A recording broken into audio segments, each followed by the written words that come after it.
Friends வாங்க வணக்கம். எல்லோரும் எப்படிப்பா இருக்கீங்க? நல்லா இருக்கீங்களா? சாப்பிட்டீங்களா? இன்றைக்கி என்ன ரெசிபி பார்க்க போகிறோங்க? சிம்பிளான புடலங்காய் பொரியல் பார்க்க போகிறோம். சரிங்களா? வாங்க எப்படி செய்யுதுன்னு பார்க்கலாம். புடலங்காய் நான் பார்த்திங்கன்னா சின்ன சின்னதாக 3 காய் அரிஞ்சு வச்சுருக்கேன்ப்பா. அதுக்கேற்ற மாதிரி எண்ணெய் ஊற்றிக்கலாம். நான் எண்ணெயிலே நல்லா வணங்கினா தான் புடலங்காய் அந்த பச்சை வாடை நிறைய பேருக்கு பிடிக்காது. எண்ணெயிலே நல்லா வணங்கும் போது பார்த்திங்கன்னா அந்த பச்சை வாடை ரப்ப கூட வரவே வராது. நிறைய பேர் புடலங்காய் சாப்பிட மாட்டாங்க. அந்த பச்சை வாடையாலே நல்லா எண்ணெயில் வணங்கிட்டோம்னா அந்த பச்சை வாடை இருக்கவே இருக்காது. சரிங்களா? நான் அதுக்கேற்ற மாதிரி நல்லா எண்ணெயில் வணங்குற அளவுக்கு எண்ணெய் ஊற்றிருக்கேன் பாருங்கள். இவ்வளோ காய் எண்ணெயில் வணங்குற அளவுக்கு எண்ணெய் ஊற்றிருக்கேன். உங்களுக்கு தேவைக்கு ஏற்ற மாதிரி போட்டுக்கோங்கப்பா.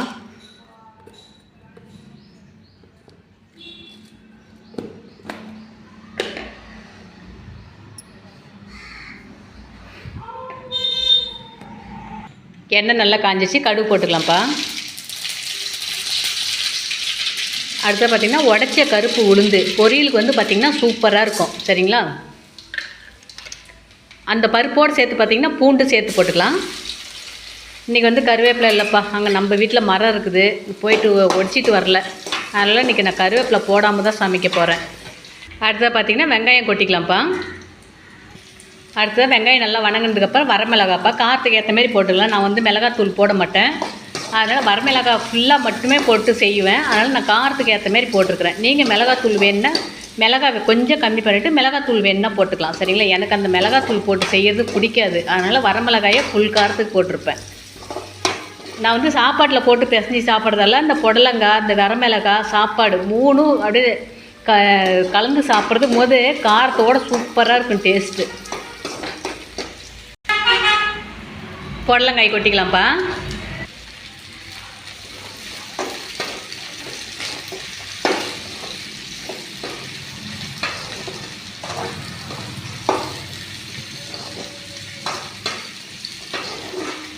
நானாக எப்போ எங்கள் அம்மாவுக்கு அப்புறம் நானாக எப்போ புடலங்காய் செய்ய ஆரம்பிச்சுன்னா அதுலேருந்து நாங்கள் இங்கே ஈரோடு பக்கம்லாம் பார்த்திங்கன்னா வரமிளகா தான் எந்த பொரியலுக்கு எடுத்தாலும் இப்படி தான் செய்வோம். இது வரமிளகா தான் நிறைய இடத்துல போடுவோம். விதையை உளுத்திடுவோம்.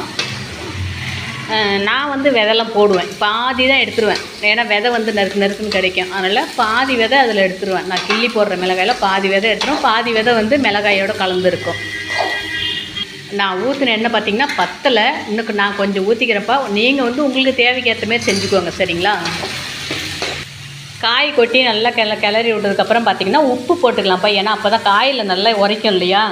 அதனால் உப்பு அளவாக பார்த்து போட்டுக்கோங்க, கம்மியாக கூட போட்டுக்கோங்க. அப்புறம் லாஸ்ட்டில் டேஸ்ட்டு பார்த்துட்டு கூட போட்டுக்கலாம். சரிங்களா?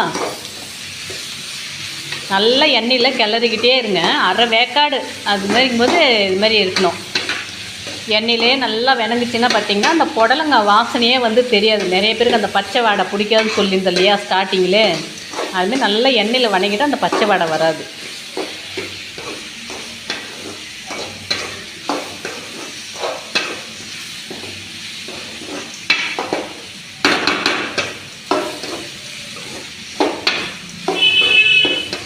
இந்த வீடியோ பார்த்திங்கன்னா நான் 2 மணிக்கு பொரியல் வீடியோ எடுக்கலாம் அப்படின்னு சொல்லிட்டு ட்ரை பண்ணிகிட்டு இருந்தேன்.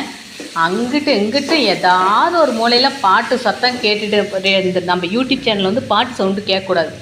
அங்கேயும் எங்கேயும் ஏதாவது ஒரு இடத்துல பாட்டு சவுண்டு கேட்டுகிட்டே இருந்தது. ஏன்னா இன்றைக்கி இந்த இன்னும் சொல்லுவாங்களே என்னது இது சாரி ஞாபகம் இல்லை, ஞாபகம் வந்துருச்சு. தேய்பிரையில் வர அஷ்டமி அப்படிங்கிறதால இன்றைக்கி எல்லாம் கோவிலுக்கு போகிறவங்க எல்லாம் நிறைய அங்கேயும் இங்கேயும் பாட்டு சவுண்டு. அது இல்லாமல் செவ்வாய்க்கிழமை வேறு முருகனுக்கு உகந்த நாள், முருகர் கோவிலில் வேறு பாட்டை போட்டு விட்டாங்க. அதுக்கப்புறம் இப்போ தான்ப்பா டைமே கிடச்சிது. இப்போ மணி என்னன்னு பார்த்தீங்கன்னா 6:30. இப்போ இதில் பார்த்தீங்கன்னா மஞ்சத்தூள் கொஞ்சமாக போட்டுக்கலாம்ப்பா. நீங்கள் மஞ்சள் தூள் தேவைக்கு ஏற்ற மாதிரி போட்டுங்க. அதிகமாக போட்டிங்கன்னா மஞ்சள் வடை வரும். பார்த்து அளவாக கொஞ்சமாக சீராக போடுங்க. நான் பாக்கெட்டுன்றதால நான் நிதானமாக துளியோண்டு கொட்டிக்குவேன். நீங்கள் ஸ்பூனில் போடுறோம்னா கொஞ்சமாக அள்ளி போட்டுக்கோங்க.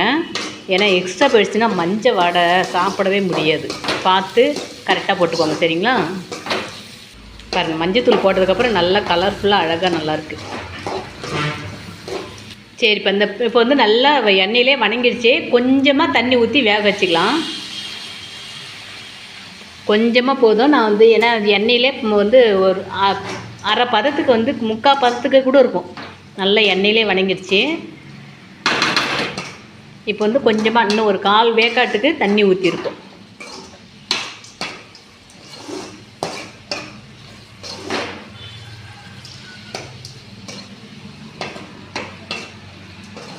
நான் மேக்ஸிமம் தண்ணி ஊற்ற மாட்டேன். சரி வீடியோ போடுறோம் அப்படின்னு அதில் ப்ராப்பராக அதில் கரெக்டாக இருக்கணும் அப்படிங்கிறதுக்காக தான் தண்ணி ஊற்றி நான் வேக வைக்கிறேன். இல்லைன்னா நான் பார்த்தீங்கன்னா ஃபுல்லாக எண்ணெய் இன்னும் கொஞ்சம் எண்ணெய் விட்டு அவ்வளோதான்ப்பா. நல்லா தண்ணிலாம் இழுத்துக்கிச்சு. சூப்பரான புடலங்காய் பொரியல் ரெடி. ஓகே, அந்த தண்ணி ஃபுல்லாக பாருங்கள் இழுத்துச்சு. அவ்வளோதான். நான் வந்து அடுப்பு சிம்மில் வச்சிட்டேன். ஓகேப்பா, சூப்பரான புடலங்காய் பொரியல் ரெடி. சிம்பிளான முறையில் மிளகாத்தூள் தேவையில்ல, எதுவுமே தேவையில்ல, வெறும் வரமிளகாய் மட்டும் போட்டு புடலங்காய் பொரியல் ரெடி ஆகிடுச்சு. சூப்பராக இருக்கும். இது வந்து நீங்கள் சாப்பாட்டில் போட்டு சாப்பிட்லாம், தயிர் சாப்பாட்டுக்கு இன்னும் சூப்பராக இருக்கும். சரிங்களா? ஓகேப்பா, இதே மாதிரி மாடலில் இன்னும் வேறு ஒரு இதே புடலங்காய் பொரியல் தான் வேறு ஒரு மாடலில் பார்க்கலாம். ஓகேங்களா? ஓகே, பாய்.